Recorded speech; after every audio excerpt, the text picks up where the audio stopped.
Hi, I'm Michelle from eXp Realty, and today I'm sitting here with Gia, who is a lawyer who specializes in divorce, among other things. And I'm just going to ask her a few questions regarding divorce.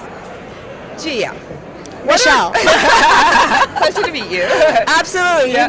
As I was saying, you're the most fabulous person I've come across here at Trev Realtor Quest today. Oh, thank you. And it's funny because you're doing on the real estate side, but Yep. I'm doing on the legal side. So Yes, yeah. absolutely, yes.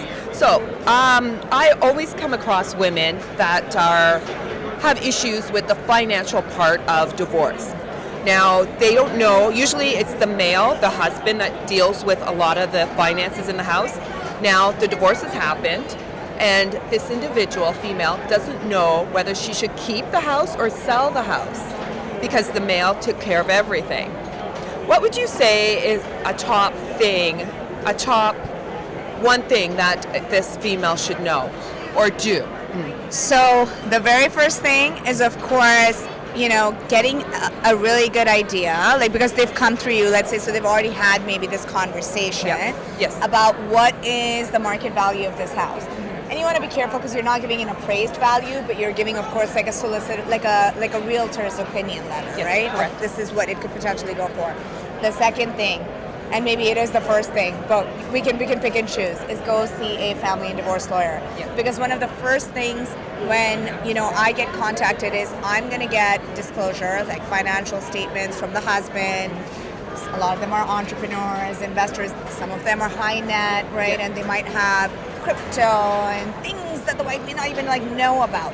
And we want to have a baseline idea of what the net worth is on both sides, and we'll do a calculation of a net family property to see what is on the table, because her name may not be on everything. Her name may not be in the business, but the business is an asset. Maybe it's got accrued earnings, right? Maybe it's got capital, maybe it's got inventory, maybe it owns trucks, right? Yep. Maybe it's got offshore assets. Yep. And in this scenario, usually the other side may not want to roll over and just disclose everything, but you also want to be careful. Is there a cottage property? Mm-hmm. Could there be condos in Miami, right? So this is the number one thing that I would do is I would prepare a financial statement. I'd ask for disclosure from the other side. I'd be able to at least, and if she doesn't want to get let's say the husband's lawyer involved just yet, she just wants to have a preliminary idea. Overall rough numbers. Yeah. What are we working on with here? Because then there can be some real creative solutions. Exactly. There can sometimes be trade-offs and bartering, you keep the condo, give me the mat home.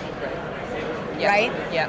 Or you give me the condo in Florida, right, from which I can get rent, Yes. which is let's say positive. Yeah. And I'm Cash flow. going to use that to get my mortgage financing because I don't work, and I can use the equity, and sometimes it can be I can use the equity in my matrimonial home, my share of it, to supplement that somehow in terms of creative So it's structuring. being creative. It's being very creative, because once they're in court, the creativity kind of goes away. Yeah. And by that I mean judges, their hands are a little bit tied within the realms of established jurisprudence and law. Right? So, for example, if she doesn't want to sell the matrimonial home because, it's a beautiful property in Old Oakville, and her kids were born there, and There's a connection, and there's a connection. It's very emotional. It's emotional, and Yeah. and all of that, and she wants to stay. But let's say she's been a homemaker, she doesn't have income. But we've got to get an idea of the overall assets in order to creatively structure something so that she can maybe be in a position to buy his share out. Yeah. Okay, and how that's done is up to how creative we can all get, how agreeable the other party is as well. Because here's the thing, if he wants to hide assets and he's not coming to the table in good faith and he's not disclosing, that's when we can go to court and start the process. But remember, court's also good like that because you can start in court and then you can not abandon it, you can have discussions outside of it. So you still have the creative solutions, but you got to progress the case in a certain way at the same and that's time. why it's crucial to see a lawyer, divorce lawyer, it's crucial right to at the see a beginning. lawyer right at the very beginning. And honestly, I love the niche that you're in and what you're doing, because a lot of real estate professionals can maybe mistakenly be under this assumption I'll lose the listing if I complicate it. No. It's quite the opposite, Yeah. you know. It builds so much trust, Yes, it and you does. become the sought-after person because these are the messy real estate deals, you could say, but also like, you know, from a value perspective.